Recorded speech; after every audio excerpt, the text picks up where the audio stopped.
Mañana de miércoles, dentro del marco de lo que será el tercer informe de gobierno del presidente, ¿habrá aparecido esto ya en las columnas o habrá que esperar para mañana?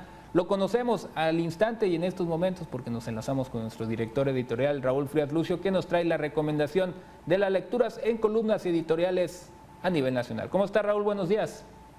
Hola Paco, ¿cómo estás? Qué gusto saludarte. Bueno, aquí revisando algunas informaciones adicionales, pero pues, a ver, mitad del camino, ¿no, Paco? Mitad del camino. Y es de eso escriben hoy varios de los editorialistas, de los columnistas en todos lados. Ese es el tema.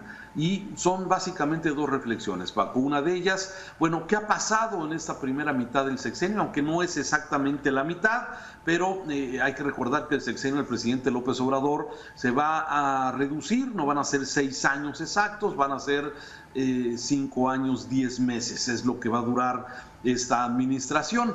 Pero bueno, después de hacer un balance de lo que se ha hecho en esta primera mitad, sí, lo más importante es saber cómo viene la segunda mitad, qué es lo que va a pasar, qué es lo que se puede de alguna forma analizar y de lo que viene en varios temas que son prioridad y que han sido prioridad para los mexicanos y que es una prioridad también para el gobierno del presidente López Obrador, ¿sí? Y yo diría que son 5 puntos básicamente donde tenemos que poner el foco porque es lo que afecta directamente a la mayoría de los mexicanos. En tema de pobreza, por ejemplo, ¿qué ha pasado con el tema de pobreza cuando se habló de que en este sexenio los pobres primero, ¿sí? Visibilizar a los pobres, voltear a la zona del sureste mexicano, ver a los grupos originales y étnicos de nuestro país y su marginación de años, Paco? Y esto desde luego me parece que fue un acierto del presidente por poder voltear a ver este tema. Pero el asunto es, ¿qué se ha hecho? Lamentablemente los datos oficiales de Coneval nos dicen que en el tema de pobreza las cosas lamentablemente no van bien. Se ha aumentado 3.800.000 pobres a este enorme grupo de pobres del país. El segundo tema sería seguridad. ¿Sí? Y estoy hablando de las columnas que esta mañana hablan del tema, porque son varias y más o menos hacen el mismo análisis. Y me refiero, por ejemplo, a la columna de Excelsior de Jorge Fernández Menéndez, donde hace precisamente esta disección, de alguna forma analiza así las cosas sobre los resultados y lo que viene hacia adelante y lo que se podrá hacer. Segundo tema, seguridad. El tercero, salud. Y aquí es donde todos ponen precisamente el punto sobre la I. Lamentablemente en este gobierno se desapareció el Seguro Popular con todas las oportunidades de mejora que había y entramos a un sistema de INSABI que no ha cuajado y que lamentablemente ha dejado a 15 millones de mexicanos más sin servicios de salud gratuito.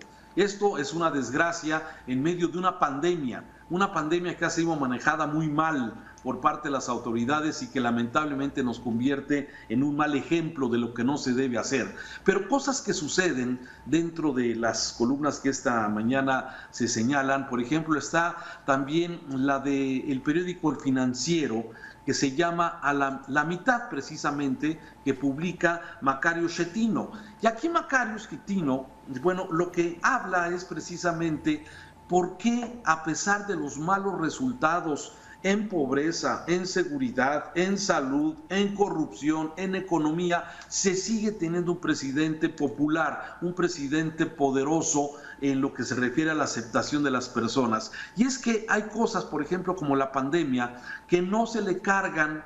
O sea, el mal manejo de la pandemia no se le está cargando a un mal gobierno, se carga al virus, a la pandemia mundial. Entonces, este tipo de cosas, sí, que de alguna forma tendrían un alto costo para los responsables, pues se diluye porque la gente asocia esta desgracia de la pandemia y el mal manejo a un virus y no precisamente al gobierno. Entonces, lo que dice Macario Schettino, dice, faltan 37 meses de esta administración que por única ocasión tendrá menos de los 6 años acostumbrados que ya mencioné y de alguna forma es precisamente, él explica por qué el presidente sigue teniendo buenos resultados, buena aceptación a pesar de los pésimos resultados de su administración que hasta el momento se ven. Y también en este mismo sentido hago referencia a la columna de Sergio Sarmiento. Sí, y esto es precisamente, dice su columna, popularidad y retos.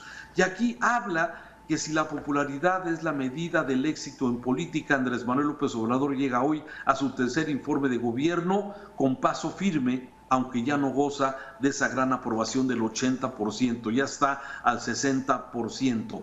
Pero aquí de alguna forma, para redondear estas columnas y muchas de las que escriben hoy sobre esta mitad del camino, es la pregunta, ¿cómo será precisamente la segunda mitad? Y hay quienes están augurando que vamos a ver, digamos, que ya pasó la primera mitad del sexenio del presidente López Obrador, que fue la buena. Y bueno, pues hay quien anticipa que ahí viene la mala. Por ejemplo, también Raimundo Rivapalacio en su columna de hoy, que también habla del tema, dice la utopía de los 1000 días, ¿sí? Y aquí habla de lo que puede seguir hacia adelante. Un presidente que siga polarizando, un presidente que no corrige los caminos que se pudieran corregir, un presidente que seguirá siendo popular y que sigue vendiendo la esperanza a través de esa gran comunicación que tiene a través de este ejercicio de la mañanera, pero también empezaremos a ver ideas quizás más radicales del presidente cuando no se den las cosas como él lo tiene. La conformación del Congreso le da una situación diferente, no tendrá la mayoría calificada para hacer muchas de las modificaciones que esperaría, por lo que entendiendo que el presidente es un animal político, y desde luego me refiero a esta expresión utilizada para los expertos en política, que tendrá que buscar negociaciones, tendrá que abrir canales de comunicación con la oposición, con partidos de oposición, con adversarios políticos, porque muchas de las cosas no pueden continuar igual. Por ejemplo, la inversión, se requiere inversión y se necesita confianza, y los inversionistas, tanto nacionales como extranjeros, no tienen confianza en el actual gobierno para hacer alguna inversión por los cambios de jugadas que se dan permanentemente. Pero sin embargo, las circunstancias de Pemex, de Comisión Federal de Electricidad, quizás obligue al presidente a tener algún tipo de negociación con sus incluso opositores. El caso del crecimiento ofrecido del 4% se ve muy difícil que llegamos a tener este crecimiento del 4% como se ofreció en un principio, y desde luego que tendrá que buscar nuevos canales de comunicación con los inversionistas para lograr esto. En fin, me parece que tenemos una segunda mitad del sexenio, como dicen muchos de los analistas hoy en las columnas, que estará obligado quizás a negociar con opositores, pero también quizás veamos un presidente más enojado, más enfocado a lo que quiere lograr, y quizás con algunas decisiones que puedan seguir afectando a muchos mexicanos. En fin, mitad del camino, Paco. Hay muchas visiones y recomiendo algunas de estas lecturas: Jorge Fernández, Chetino, Raimundo Rivapalacio y muchos otros que hoy analizan precisamente este paso de mitad del camino. Paco, hasta aquí.